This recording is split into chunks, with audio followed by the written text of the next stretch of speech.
Welcome to a Healthy Push podcast. I'm Shannon Jackson, former anxiety sufferer turned adventure mom and anxiety recovery coach.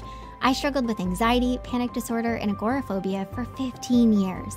And now I help people to push past the stuff that I used to struggle with. Each week, I'll be sharing real and honest conversations along with actionable and practical steps that you can take to help you push past your anxious thoughts, the symptoms, panic, and fears.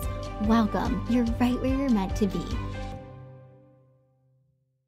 Okay, today is another one of those really exciting episodes. I know I say that a lot, but I have a former Panic to Peace student here with me, and I am just so excited for her to share her story and for you just to be able to hear so much about her journey and how much progress she's made and how she's gotten to where she is. So, welcome, Andrea, to a Healthy Push podcast. Hi, Shannon. Thank you so much. I'm so excited to be here. Yeah, I just want to start, like, as we always do. Tell us who the heck you are. Just a little bit about you. Okay, so I am 34 and I live in Scottsdale, Arizona. I'm married and I have a 2.5-year-old daughter. And I also have a 9-year-old hound dog that's like the love of my life, who I can't ever leave him out. And I work as a personal trainer part-time, and then more full-time, I'm just doing mom duties all the time. Yeah, just mom duties, right? Yes, right. It's like full-time times 1,000. Exactly. Yep. So let's start. Like, I know your story is quite big, right? But I Yes. want to hear all of it. And I think it is going to be so helpful to so many. So let's just hear, like, what has your journey with anxiety looked like? Big question, Okay. right? Yes, big question. It's been quite long, to say the least. Okay, so yeah, getting started. I mean, as far back as I can remember, I struggled with anxiety, and growing up, I had a very good childhood. I was, never experienced anything very traumatic. I grew up in a great home, but my home was very much of a, we don't share, we don't validate very painful emotions. And so early on, I just never really understood, how do I feel emotions and how do I get through these very painful emotions, instead of just saying, like, oh, you're fine, like, turn it off, you're fine, get through it, was kind of the message that I got throughout my life. And I don't blame my parents for doing that, because that's just something they learned as well. And I know that it's a very generational thing to, you'll see it in families, of hiding emotions, and we're perfect on the outside, but on the inside, you never know what's going on. And so that was kind of, I think, what started a lot of it, was just not knowing how to accept and allow big emotions that were coming my way. And so early on, when I went to college my freshman year, I went to the University of Arizona. And so it was far away for the first time. For those of you who don't know, Tucson is about 2 hours away from Phoenix. So I was so excited to, like, I'm going to get away and I'm going to have this big, great, beautiful life. And about a month in, I was like, wow, I miss my family. I miss home. I was very sad being gone. And that led to me developing a mild eating disorder. I struggled with anorexia. And to me, looking back on it, it was a big way to control things, and to, okay, a lot of things are out of control right now, but this I can control. Also, a lot of fears that I had back then of being accepted, and I have to be the prettiest, skinniest girl in college, and it was just things that I look back on now that are so silly. And I'm very thankful that my family noticed this and immediately was, we need to get help before this gets bad. And thankfully, I went and saw a very great therapist for that. And that was my first real introduction into ERP therapy. Um, just a little example, I can remember eating pizza and having to tell her all the thoughts going through my head and how horrible it was. And it was a rough experience, but thankfully I overcame that quickly. And I ended up moving back to, so I could go to Arizona State. I started dating my now husband, so that may have had something to do with it.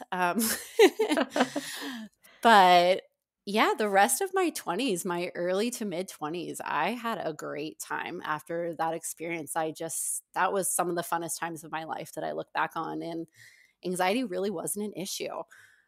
I also, funny fact about me, I went to graduate school and became a marriage and family therapist. And looking back on that situation, I mean, there were so many things that even now I think, how did I do that? Like, that was crazy work that I did. During my internships, I would go into broken homes that were called from CPS to do in home therapy. And it was just very extreme, but I made Yeah. it and I did it. And so, yeah, after graduating as a marriage and family therapist, I started working at a government agency where I worked a lot with high needs teenagers. So they loved the fact that I was younger and I had a great connection with teenage girls. The only unfortunate part about that was that they were very, very difficult and very sad cases. A lot of them had, suicidal ideation, cutting, Mm. eating disorders. I mean, you name it, I saw it. I had to go to jail a few times to see some of my clients. It was a very difficult job.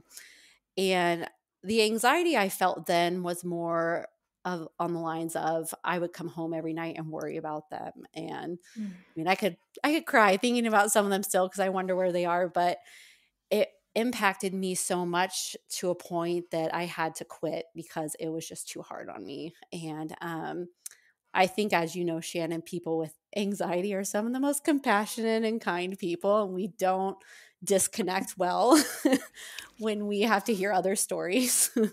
Yeah. So, yeah, it was just a very hard job. So I transitioned into a couples therapist, which was like a complete 180.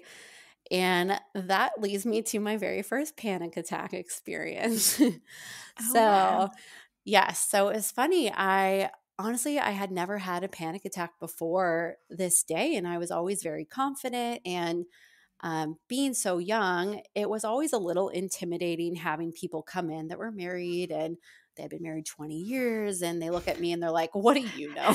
Right, right. We've been married for longer than you've been alive. Exactly. And it was always intimidating, but I was confident, like, all right, whatever, like, let it go. Right. So I remember this day so vividly, but this older couple came in and they're kind of just staring at me. And I was like, oh man, here we go. Here's another one of those. And I started doing my spiel. And all of a sudden, I just went blank. Like my heart started racing. I remember my hands were tingly and sweaty, and I couldn't get one word out of my mouth. And I was just like, in my head, like, oh my God, what is going on? And I remember just saying, like, I'm so sorry, I need a minute. And I got up and I ran to my coworker's room and I was like, I don't know what's happening to me. Like, what is going on? And she was like, just take a breather. You're fine. Like, you'll got this. And I was like, all right, like, I'm going to go back in. Went back in, finished the session. Midway through, it happened again. But this time I was just like, I have to sit through this. Like, I'm just going to shake my head and get through this. And so after that happened, I was just so baffled by what in the hell just happened. And looking back now, it was right after I got married. I had, like, I think that day maybe not had eaten as I normally had. And who knows, it could have been some big blood sugar drop, but my brain interpreted it as this is dangerous. This is scary. This can never, ever happen again. And I was just so like, oh my God, I can't believe I had a panic attack. Like, what is wrong with you? So after that, yeah, like first I kind of forgot about it. And then the next um, session I had, it started happening again. I was like, oh my God, like what is wrong with me? And so that's really when the fear kicked in of, I'm scared of this. Am I going to lose control? Am I going to embarrass myself? These people are coming Mm. here for me to help them, and I look like an idiot. Like, oh my Mm. gosh. And so it snowballed into every time I was about to go into a session, I would be freaking out. I canceled some of them. I would avoid, go home. I asked my supervisor not to give me any more clients. I mean, this went Mm. on for probably 6 months until I came to a point where I was like, I can't do this job anymore. It's too hard on me. I don't want to do this. And it's looking back is obviously there was a lot of avoidance going on. And I think at the same time, I didn't enjoy the job as much as I thought I would. So it was kind of an easy out. It was like, you know what? I'm done. I'm going to go do something else because I can't do this anymore. So, fast forward a few months, I was like, what am I going to do with my life? I mean, I spent this amount of money getting a degree and now I don't know what the hell I'm doing. I'm newly married. So I've always been very, very big into fitness and health and always been an athlete growing up. And I love lifting weights. And so I'm like, I'm going to be a personal trainer because I can train people and I can kind of be a therapist at the same time. Yeah. Yeah, right. And I can be more friendly with them, which is great. We can actually be friends.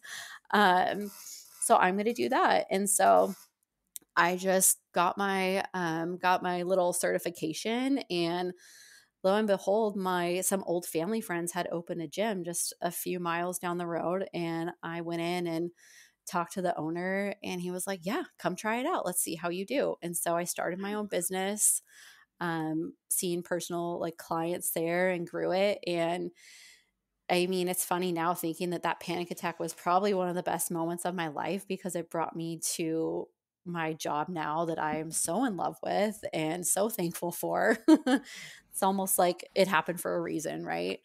Yeah. But I just met like I consider all my coworkers, they're my family now, and I have such an amazing job.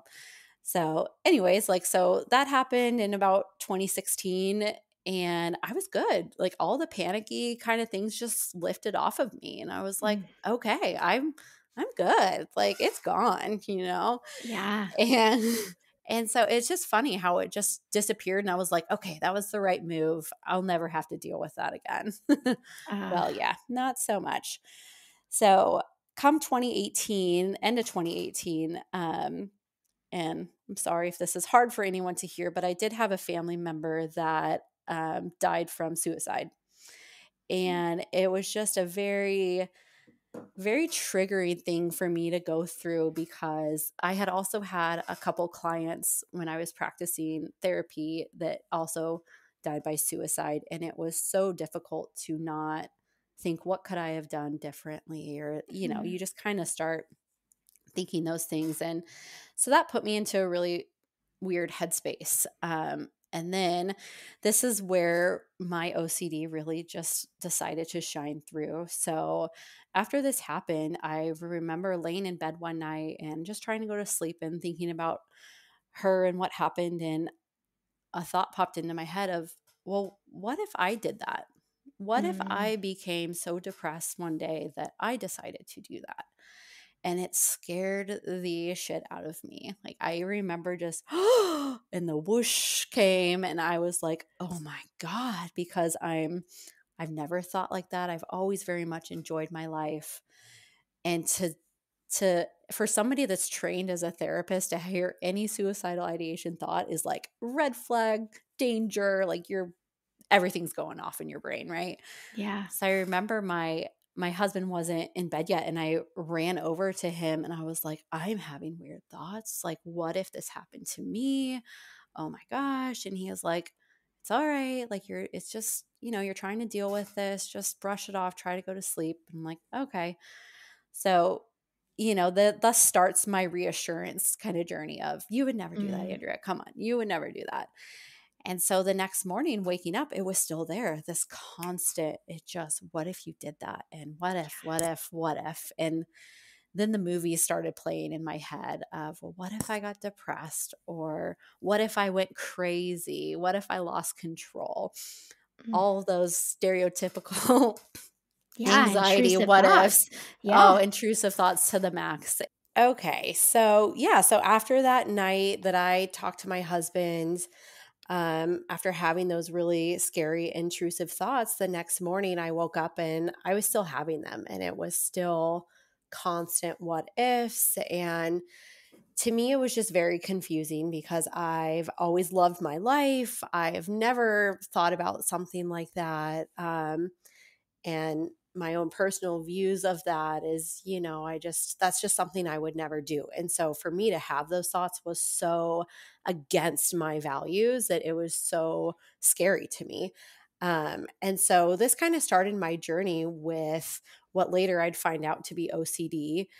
And it was just these constant intrusive thoughts. What if I lose control? What if one day I get so depressed that I decide to do that? And after those thoughts come, it was that, you get that whoosh, that anxiety. And once you have that feeling, it's like, oh my gosh, I need to do something about this. Like, this feels real. I can't handle this. And so it was just constant reassurance seeking. I would ask my husband, do you think I would ever do that? Do you ever think about this? My mom, it was really only my husband and my mom at that time, because I was really also embarrassed about these thoughts and didn't want anyone to know that I was experiencing this, because what if I told someone and they thought I was crazy? Or what if I told someone and they were like, oh my gosh, you should go to a hospital, Yeah. like those kind of things that were just so scary in my brain. So the reassurance seeking, ruminating, my gosh, like it was all day long being stuck in these thoughts, and then me just arguing with them, like, no, I would never do that. So again, Mm. the reassurance seeking of myself as well, and so just constantly ruminating.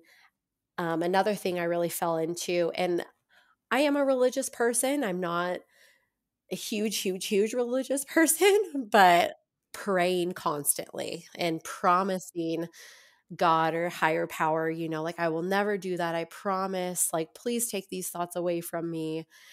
And so just no acceptance of these thoughts whatsoever, and labeling this as bad. I need to get rid of this immediately. Like, what's going on? And doing those things just led it to be so bad. Like, I couldn't be alone.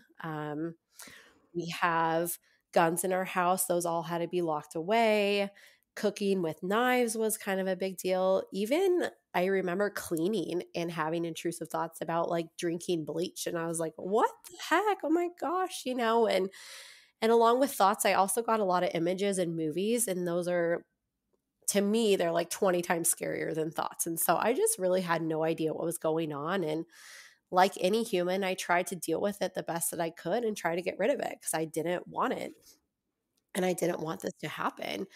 So this caught. I I don't want to interrupt you, Andrew, but I just have to say I am so like proud of you for sharing these thoughts, because I think Uh-huh. even now, right? These are thoughts that even if you've been through it, a lot of people still carry a lot of shame and they don't want to share things like this because it is kind of taboo, right? And these thoughts can Absolutely. be scary. And like you said, these thoughts are kind of the opposite of my values, the opposite of who I am, the Yes, opposite of the things I'd ever do. And that's really like the epitome of intrusive thoughts. They are like so the exactly. opposite of who you are, anything that you do. But that pull to like, I have to prove it. Like, I have to prove it to myself and I Yes, have to prove yes. it to my Uh-huh. brain that like I would never do these things. What a spiral, right? Like, the A thoughts are huge sometimes so spiral. much harder. Yeah. So much harder. And then I remember you saying this is just like your brain will then come up with the next what if. So once you figure out the answer, supposedly, oh, here comes another one, and you're like, oh my God, this one's even worse. What am I going Yeah. to do now? And it's just constant and so, so scary, because, like you said, it's like, I never would do that. Why am I having these thoughts? So scary. And I mean, I could go on for hours about my thoughts. And if you've thought it, I have too. I guarantee Yep. it. you know? so, anyway, so yeah, so then end of like September, I think it was September 2019, I finally, and so this has been going on for months, and impacting my life, work, everything. It was horrible. I finally got the courage to Google these thoughts, because I was like, all right, let's just see what happens. And I think I put in like, what if I'm thinking of harming myself, but I don't want to? and Mm. this kind of weird, and OCD pops up. And I'm like, okay, reading about OCD. And I'm like, oh my gosh, like this is me. This is exactly me. And coming from my background of psychology and therapy, I had no idea, which is so crazy to think about that. My perspective was OCD is about contamination and it's about symmetry and, all these silly things. And I had no idea that harm could be a theme of OCD, and that it was essentially, they call it Puro. Um, but yeah, so I worked up the courage to make an appointment to go see an anxiety and OCD specialist. And I went and saw her, and sure enough, she diagnosed me with OCD, with a harm theme. And then she also diagnosed me with panic disorder, kind of just my background with panic. Um, so we got going in exposure and response prevention therapy, which, as most of you probably know, is difficult. It's terrifying. It's going up against these things that you fear the absolute most while your body is also responding. And it's just very difficult. So, yeah, I did it. I think the biggest thing in ERP therapy is just trusting, the professional or your coach or whoever it is that is telling you, like, I promise that this is going to work. You have to do this work. You have to face it. The only thing you can do at that point is trust them, because it's like that blind leap of faith that I know you talk about, Shannon. So I trusted her. We did a lot of work. And by probably March of 2020, I was doing pretty well. Again, it wasn't, like all my thoughts went away. No way, but I was responding well. And I learned that the compulsions I was doing, like the reassurance seeking, the ruminating, the praying, that just led to more thoughts and more anxiety. So had to stop doing that, which I tried my best, we'll say. But yeah, so March 2020, doing pretty good, back to being able to be on my own without, panicking, essentially, working well again to where I could be at work and I wasn't thinking about this 24/7. So, and then the pandemic happened, of course, which the pandemic was really good for me because it forced me to be alone a lot, which is funny to say, but my husband was actually one of the ones that could still go to work. So it forced me to be alone a lot. And it was good for me, a sense of what my goals were with ERP. And then in April of 20, I got pregnant. And I think it's funny, like I know a lot of people talk about hormones and how that can really be a cause with anxiety and those things. But whatever good hormones I got, it's, along with the ERP, the anxiety kind of went away. I definitely remember still having moments and days that it was tough, but I was doing so much better. So by the end of 2020, I had my daughter in December of 20. After having her, like the postpartum period is always tough because you're not sleeping, there's just all these new transitions and changes that you're going through. Becoming a mom is just an unbelievable change that no one could ever prepare you for. But again, I was doing pretty well, even though I was going through all of that. I'm very happy that I had the education I had in terms of intrusive thoughts, because those definitely came after having my baby. And again, I know something else a lot of moms don't talk about, but every single one of my friends that I have asked is like, oh, I've had that thought before, like, what if I hurt my baby? What if my baby, stopped breathing in the middle of the night? What if, gosh, again, what if I push the stroller in front of a car? Like, just the silly things that came up. And I was so fortunate to be able to recognize, like, this is an intrusive thought. I can let this go. I know it's causing me anxiety because it's opposite of my values. Like, let it go. Right. So I did pretty well with that. Again, like some days I got really stuck and I went back to my compulsions. But as soon as I recognized what I was doing and I could get back on track, it helped a lot. So after I had my daughter, like 2020, 2021 was great. Beginning of 22 was so great. And in my head was, I'm over this. Like, by anxiety, I'm never going to have to deal with you again. Like, I am on top of my game. I'm working, I'm being a mom. Like, I just really, again, my life is great. I'm loving it right now. And then comes the major setback, right? That I know everybody likes to talk about. So let's see, July of 22, I unfortunately developed a heart condition called pericarditis. And not to scare anyone, but fortunately it's very benign, but it's an inflammation of your pericardium, which is just the sac that your heart sits in.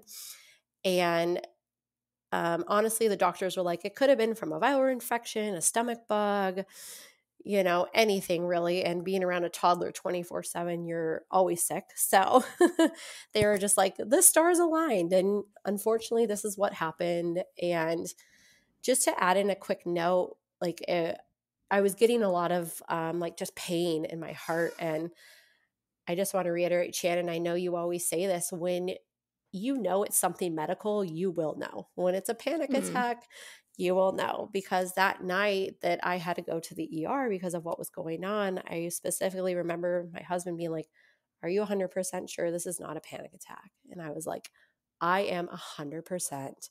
This is not right. Something's wrong. I got to go. And he was like, all right, let's go. And sure enough, there was something wrong. And so again, trusting, kind of sidetrack a little bit, but what do you know? I was able to tell the difference, right? So Yeah, even though I know anxiety says you never will. right. It's exactly right. And, we talk about a lot, even in the program. It's like, what anxiety sounds like. It's loud. Mhm. It says the same stuff. And it's just so funny that when something does happen, you're like, nope, sort of a piece of your intuition kicks in too. And you're like, no, Absolutely. anxiety. Yes.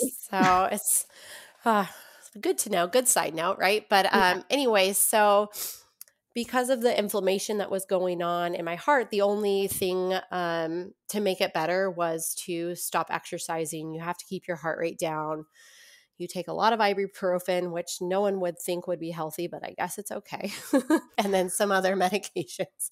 Trust the doctors, right? So unfortunately for me, that meant no exercise. And exercise to me is it is my way of coping with a lot of my feelings. When I have a lot of anxiety, it's such a good way to release that extra energy that you have. Like, I've gotten some of the best workouts when I'm really anxious because you get all that good energy, and so it was so hard for me. And I was like, I don't know what I'm going to do. And having my brain have so much time to think is not a good thing for me. Um, so I developed the pericarditis, couldn't exercise. So, I was spending my days like when I'm having alone time, the rumination started again, but now it's about the health anxiety. When will this go away? Oh my gosh, I'm going to be like this forever. I'm never going to be able to work out again. Like all the what ifs about that, right? So the anxiety is cranking up about that. Also, the fact that I can't get my heart rate up, the fears of panic kind of came back in because what if I were to panic and my heart rate skyrockets, to 140, 150? It makes my heart worse. Like just, every what if you could imagine can come in. And so that was in July. August, I just had some like bad family conflict that was going on that was super stressful. And so just a lot of things that started piling up for me. And then in October, my birthday is the end of October, we went out and had some fun, probably had too many drinks. And that morning I woke up afterwards and I probably only slept like 2 hours, and we don't do this anymore. Like after having a kid, you don't do that anymore. Imagine that. Right? Yeah. So my body's like, what in the hell are you doing to me? And I wake up and my heart is just pounding. And I'm like, my initial reaction was pretty calm. I was like, okay, like this is interesting. And I 100% regret what I did next, but I grabbed my Apple Watch and I threw it on. And I'm like, what's my heart rate at? Well, it's up. It's really up. And I was like, oh my God, what's going on? I'm like, I'm going to get out of bed and just go watch TV and see if I can get it to come back down. And it does, and but then the what ifs kind of creep back in, like, wow, you just had a panic attack. What if this comes back? What if you keep getting them at night? And instantly I'm back to that reassurance. And it's almost like, because it wasn't my normal theme, we'll say, of the OCD, it's something new and scary that my brain's like, oh God, I got to get rid of this. I have to pay attention to this. instead of doing what I learned was treat everything the same. It's anxiety, Yeah. but no, in that instance, I was scared and I have to get rid of this. And that just led to my downfall. So after that night, going to sleep every night, I have those what ifs again of what if I panic in the middle of the night? What if like I have to go to the hospital in the middle of the night? What if I have to wake up my husband? That's so embarrassing. I thought I was over this, just getting Mm. stuck in that rumination again too. And it was crazy. Like when I would I was like, well, I have to sleep, right? So I'd be falling asleep and my body would jolt me awake. And it would be that jolt, that whoosh of just that rush of that anxiety. And it was scary. And I was like, oh my gosh, like even my body doesn't want me to sleep. It's scared. So that was again like, and then not sleeping, just the tiredness leads to just so much more anxiety for me, and maybe not for other people, but at least for me, not sleeping is a huge trigger. um and I just got really stuck back into that panic disorder cycle of I'm panicking, I don't want this, I'm not accepting, I'm reassuring, I'm Googling, I'm, like talking All the about it things that we know constantly. not to Oh my do. gosh, like, of course it's going to get worse, right? And at this point, I hadn't seen my therapist in probably a month. And I went in and she was just like, Andrea, oh my gosh, like, you don't look good. Cause it had taken, and for me, when I get the panic and the stress, I will lose weight like fast because I don't want to eat. I'm so stressed out. It's like in that constant fight flight mode, like your body just, you don't look good. And so she immediately, I remember the first thing I told her was like, I don't want a panic attack. I don't want to do this again. I don't want to have panic attacks. And she immediately said, no, you want to have a panic attack. You Mm. want to feel these things. You want to have these thoughts. And so she really drilled me on switch it back. Like we need this acceptance attitude to come back. And I mean, I tried, and with the panic coming so frequently and every day, waking up, feeling what I was feeling, it was just so hard. And I just lost myself again, unfortunately. And this time it was to the panic disorder, and it's funny, like when the OCD thoughts would come, I didn't even care. It was like, nope, I don't care. I'm like, panic is number one now. And it's crazy to me how themes can switch. So it's like, oh my gosh. And like, that doesn't, like, I'll never do that. Are you kidding? But oh my God, if I panic, my life's over, Yeah. So that was where my focus was. And by like the end of 22, I was just a wreck. My husband had to go out of town once for work, and I don't think I slept for like 2 days, and I was just so scared. And I also have a lot of pride. So I was like, I'm not taking this medication that my doctor gave me. Mm. And, just anyways, got so lost into this panic. And so the end of 22, I found you. I found you on Instagram, which probably shouldn't have been scrolling as much as I was trying to find all the answers, but hey, a silver lining, I guess, is that, Right.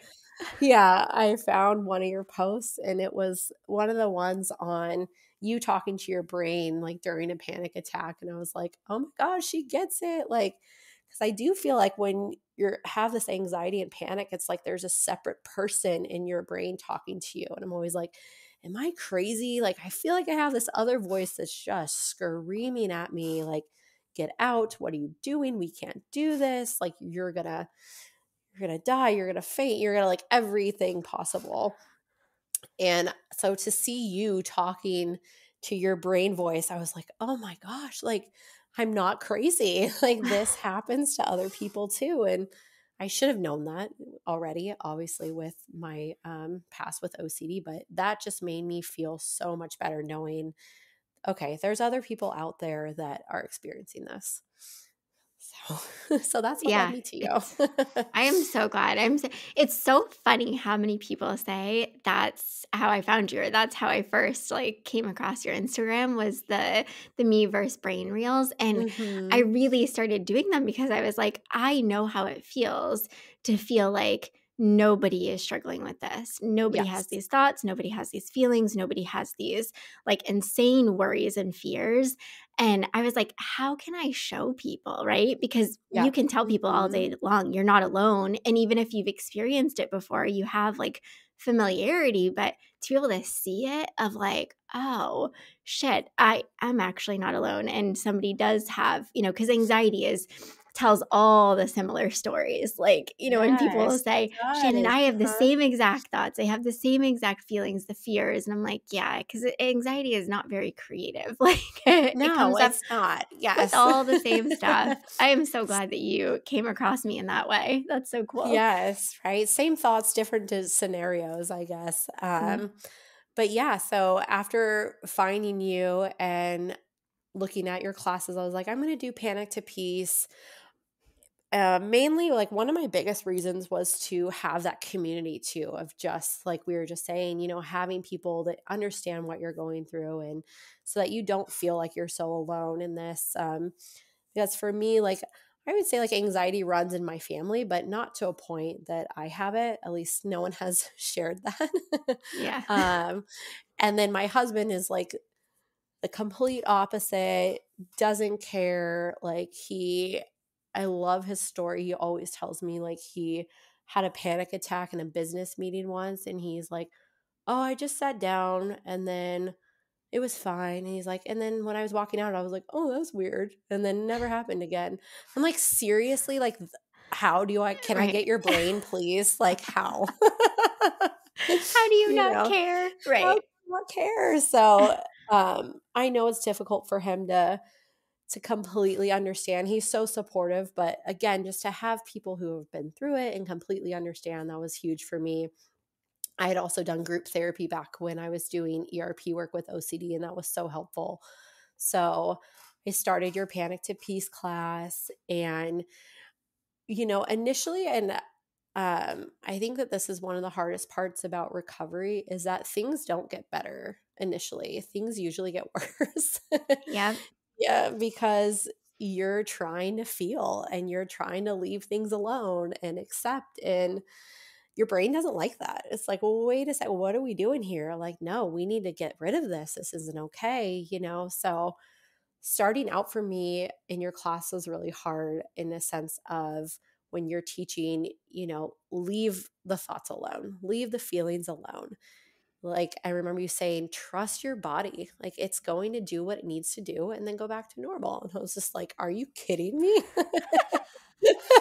Like, Right. oh my God. This is not even possible. This lady's crazy. Yeah, exactly. Like, holy cow. And again, it's nothing I've never heard before. Like, I heard this back with my ERP, but like you said, the anxiety can be so convincing in new contexts that it's like, oh my God, this is new, this is scarier, that's just how it works. And so at the beginning, first getting through this recovery and working with your Panic to Peace program, it was really hard. And one of the, again, frustrating things with recovery is like you have a good couple days and then you maybe have some speed bumps. So you go backwards and you're like, oh, I thought I was making progress and now I'm backwards again. This is so annoying. But yeah, and I think after we went through your lesson on intrusive thoughts and how to like deal with rumination and those things, that was a big changing point for me, because again, it was reiterating like, you have to not answer your thoughts. You have to leave them alone. You have to say, I don't know, who cares? Like, they're all imagined what ifs. They're not present right now. So you have to leave them alone. And so practicing that was huge for me. I finally was like, I'm going to do this. I'm going to use they call them diffusion techniques or disengagement, response prevention, whatever you want to call it. I started really working on that. And I was also going to therapy along with we were working together. And she was, again, because I was like, I want to do exposures. I want to do exposures. And she's like, no, we're not doing them until you disengage from your thoughts, because Mm. if you go do an exposure and you're just doing all your compulsions or safety behaviors, it's not going to do anything. Yeah. And I remember being mad at her. Like, are you kidding? You're not going to let me, like, she's like, no, I want to know. And again, from you too, that you aren't responding to these thoughts. So that was the big first change I had to make, was don't respond to your thoughts. Don't respond to your feelings. Let them be there. And it's hard. It's Yeah. really hard. Yeah. And I know for you, because I think that this will be really relatable. I know for you, a lot of it, you had a lot of what if thoughts and Mm-hmm. panicky feelings surrounding bringing your daughter places and doing things with Yes. her. And I think Mm-hmm. that is something, especially if you're a mom, but even if you're not a mom, it's pretty relatable. But like, can you share where these thoughts really popped up and like where made it hard for you to do the Absolutely. things that you wanted to do? Yeah. So it's funny again, once I kind of got over my nocturnal panic and the sleep, it switched themes. What do you know? And it kind of it always goes to the things you care about most and the things you love the most.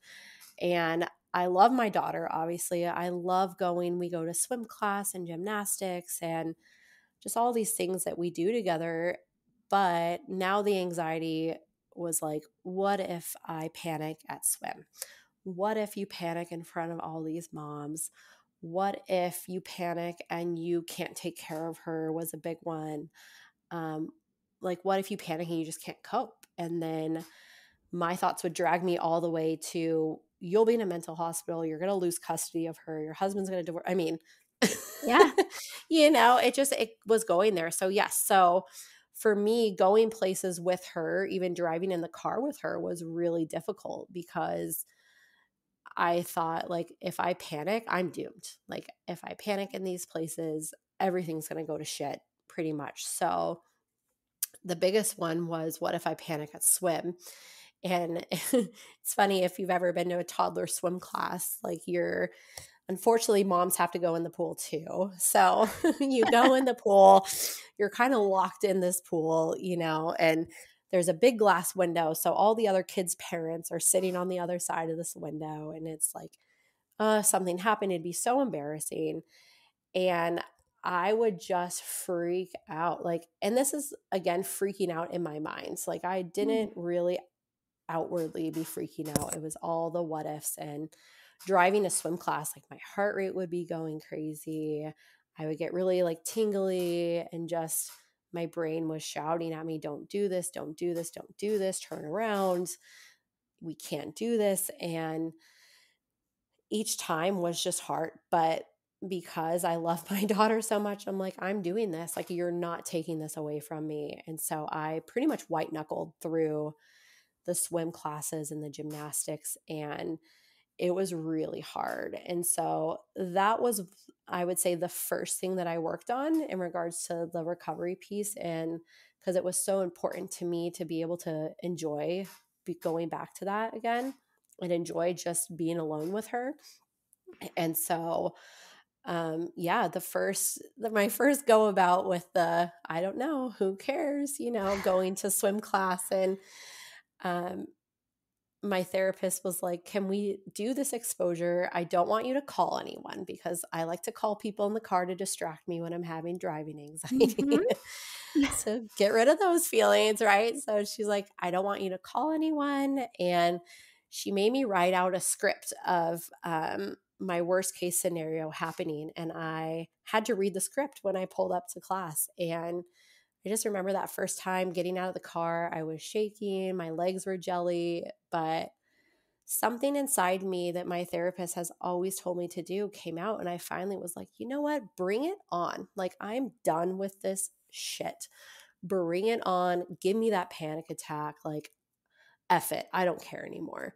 And as soon as I said that, bring it on, it's like it just started to go away. And I was like, what do you freaking know? She's right again. And Shannon's right. Like, oh, this shit works. Damn it, Right.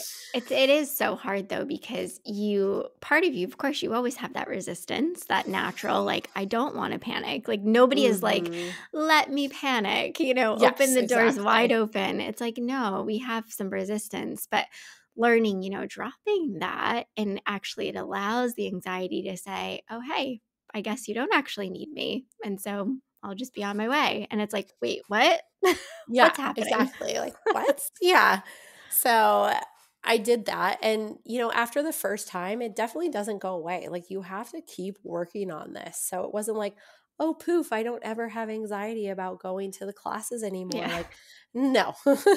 Wouldn't The that be next nice? week, yeah, wouldn't that be nice? Next week, we were going like sure as heck. I was having thoughts and sensations again. And I just continued to have that attitude of acceptance and that bring it on attitude, even when my brain was screaming at me, like, you're an idiot. Like, you're going to ruin your life pretty much. Like, have fun, kind of like your Instagram post, right? But Yeah. yeah, so the more and more I applied the acceptance attitude and the not engaging in the ruminating of the what ifs and what if I panic, not letting my brain go to those places, I saw big changes.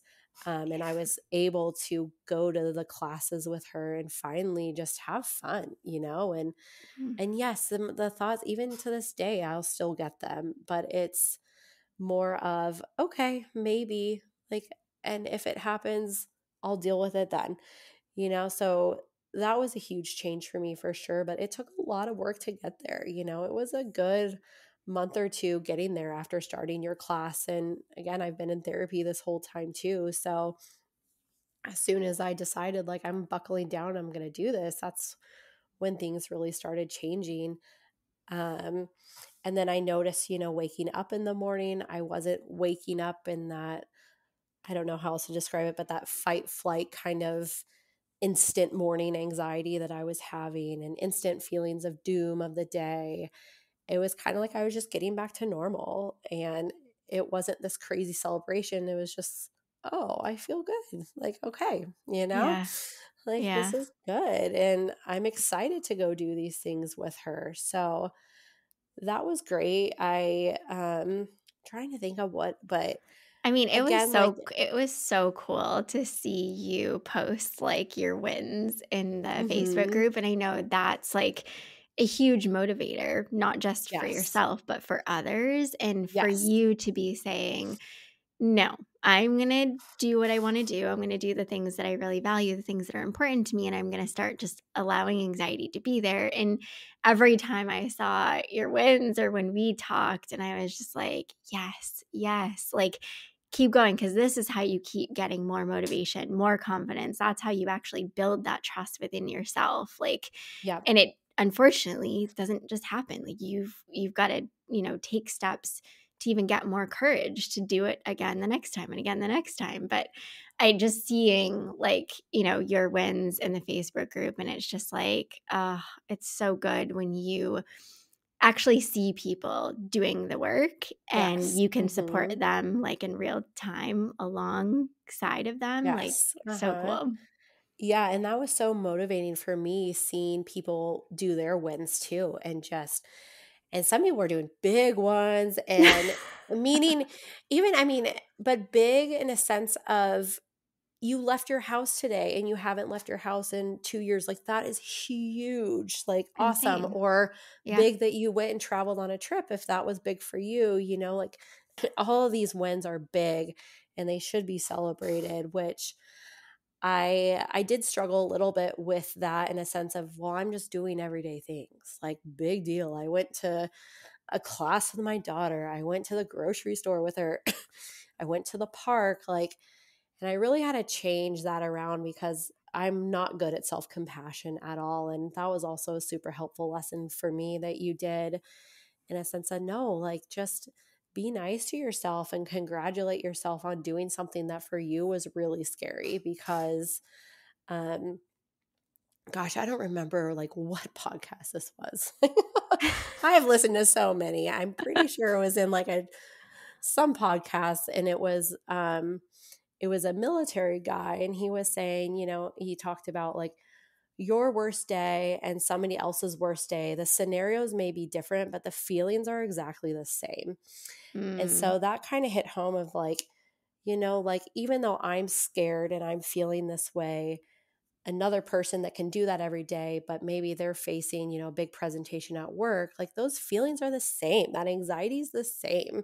And so it is a big deal that you're getting through these Yeah. things. And I hope I explained that right. It might sound weird, Oh, but no, I like, love that. And I think mhm, also too acknowledging for you, because I'm, of course, being a mom, I think you can relate obviously to another mom, but mhm, seeing people do just their everyday stuff yes, with more ease and with more peace and more freedom, that is so cool to me. Like yes, it's obviously mhm, so cool when people are like, I flew on a plane for the first time in years, and it's something that they've really wanted to do. Like that stuff's so cool. But to me, like you taking your daughter to classes, you mhm, spending more time with her one on one and not being caught up in your thoughts and feelings, like that's as big as it gets, like to me. exactly. 'Cause Yes, that's life, right? That's every day yes, that you live in those moments. yes. Like, there's Exactly. nothing greater than that. Yeah, it's like you can have those big goals, but for me, it was just getting back to my normal day-to-day life without having this panic interfere with it because like I said, like I'm very fortunate to have such a great life, but I wasn't enjoying it because of how I was feeling. And that was just my goal is I want to enjoy life again. And Mm, sure, things are going to come up, but it's not going to throw me so much, and so, yeah, I would say by like March, April, I was doing a lot better, going to the classes with a lot more ease. And if the anxiety did pop up, my attitude was just bring it on. And the next day, I was doing it. There's a there's this really difficult street for me to drive on because and we take it to go to park and to gymnastics, and it's a one way. It's like there's no median, and so I just don't like mm. driving it because it gives me the anxiety. And it's what if I panic and when I have swerved my car or I couldn't pull over and I was panicking, and I've had so many thoughts. And any day now that I get it, I'm like, oh, guess we're driving on that road tomorrow. I'm going after it. I'm Yeah. not, because the more that I avoided something, the worse it got. And the anticipation builds. And it's like, no, just go after it. Like, go do it because 99.9% of the time, it's going to work out better than what your brain is telling you it will. Yeah. So, Oh, so good. So I think I wanna just briefly touch on this because I think that this is so important. Like, mhm, you've had such a journey with OCD and with anxiety and panic, and, there's just so many similarities, right, between mhm, OCD and anxiety disorders, and I think one of the big things is that it often coincides with events going on in your yes, life. Like, yes, it'll really ramp up when you have, some hard things going on or a bad situation or even good ones, like good, yes, healthy, happy mhm, ones, like, people getting married, people having kids, like these things sometimes just lead to a lot of struggles. And I think, like you said, you didn't in the beginning, you didn't have the education, you didn't have the tools. You knew, learning once you began therapy and all of that, that you learned that your responses to the thoughts and the feelings weren't super healthy. So I think, mhm, oftentimes when people are like, I don't understand, like, why is it, quote back, or why am I struggling again? Why are mhm, things so hard? It's like, usually it's because there's an event, there's something that happened, and it could have been a month ago, 2 months ago, but now it's just sort of caught up to you. And right, if you don't have, the education and the tools, and you're not really practicing a lot of these things, it's no wonder that you sort of end up back in a tough spot mhm, again. So, absolutely. I think that definitely rings true, for your journey, but I see it with so many people. And so I think that's just a helpful sort of thing to point out. But yeah, I don't know if you have any thoughts about that. Yeah, That was, absolutely. Like looking back on my timeline, it was like after every very significant transition in my life is when I really had these spikes. And yeah, looking back now, it's just like, well, no wonder, like, these things happen. And even my very first panic attack at my therapy job, like that was maybe a month after getting married. And and again, a very yeah, good stressor. Like I was so happy to get married, but all the things that came with getting married and then transitioning to a new job. And I just didn't know that, this anxiety could come like this, and it did. And then now knowing, I mean, gosh, maybe TMI, but every month that I get my cycle, you're damn sure those 5 days before I'm going to be an anxious mess, and now knowing that, like you said, it's okay. Things are going on. Maybe I didn't sleep good last night. Maybe I'm close to my cycle. Something happened at work, or the toddler's been really tough, it's just giving yourself that compassion and saying, like, it's okay to feel anxious. Just, I know how to respond to this. And if you have a few bad days, okay, get back on track, because you know what to do. And that's all about your response and the acceptance. And that's, Yeah. I mean, honestly, I have to remind myself that a lot. And it's like, now that self-awareness of catching myself wanting to engage in a safety behavior or compulsion, and being like, nope, we're not going to do that, because that's going to lead to something worse. And I remember you saying, every time you don't engage in a safety behavior, you're teaching your brain something. So even if that urge to do it is so, so strong, like, I always try to tell myself, you're teaching your brain something, sit this out, like, or delay it, like, okay, maybe in an hour, if I'm still feeling this, I'll call my mom or whatever it is, but Yeah. usually after that hour is gone, it's, you don't have to do it anymore. Right. So, but yeah, I agree. Give yourself some grace in, periods of bigger stress, because it will help a lot. Yeah.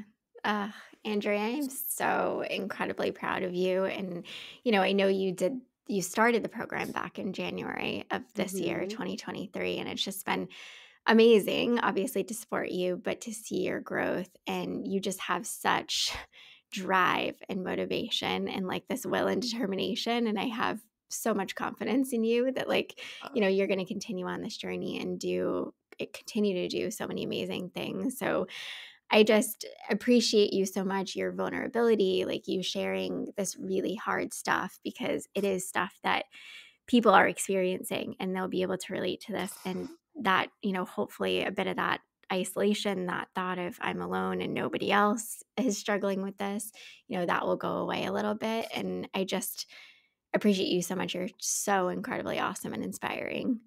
Thank you. Yeah. Yeah. All right. So if somebody right now is in the spot that you were in, at your Mm-hmm. lowest points where you were like, I just don't even know what to do, what would you say to that person? Oh man, a million things. Now, do we have another hour? Now, Right. um, oh man. First off, I would say, like, find help, and don't be ashamed in asking for help. Like, let go of that pride and maybe the embarrassment, the shame of getting help, and go for it, and especially if you're dealing with anxiety, panic disorder, OCD, those things, find a specialist, because again, I was a therapist and I didn't know these things. And so it's so important to find the right help. And even if that means going to 2 or 3 therapists, don't give up, because like, you'll find one that can knows what she or he is doing. And it's so important to find help and find a community too. So if you can get into a group, or a Facebook group, or whatever it is, that just that you're not alone and you can learn these things that are so imperative, that would be my first advice. Let's see. Secondly, too, is just let go of your safety behaviors. I mean, this is the biggest trap that I was in, was just constantly ruminating, reassuring, avoiding. Those things will feel good in the moment, but I promise that it's only going to lead to more anxiety, more panic. And it's just, giving it up is so, so, so difficult, but you can do it. And it's going to feel awful to begin with, but I promise it will get better. Ugh, And along so those worth it lines, in the end. yeah, it's so worth it in the end. And along those same lines, like, setbacks are going to happen too. And you just have to get back to implementing what you know, which is acceptance and dropping safety behaviors and all those things. Yeah. And then my last little bit of advice is, at least for me, what helped is that bring it on attitude of, it's almost like getting angry at the anxiety and just saying like, I am done with you. Like, bring it on then. Like, give me that worst, horrible panic attack that's going to put me in the hospital. Like, okay, fine, bring it on. And that just worked for me. Like, I'm an athlete and I'm, that's just kind of my, like, that's my attitude is like, cool, bring it on. Let's go, and just go after it. And I promise that 99.9% of the time, those what ifs are just silly imagined events that don't even come true. I love that. I love those 3 pieces of advice you gave. I think they're great. So thank you so much, Andrea. I appreciate you. And this is going to be so, so helpful. Yes. Thank you for having me. Yeah. I hope you enjoyed this episode of A Healthy Push. If you want more, head on over to ahealthypush.com for the show notes and lots more tips, tools, and inspiration that will support your recovery. And if you're hoping for me to cover a certain topic, be sure to join my Instagram community at A Healthy Push and let me know in the comments what you want to hear next.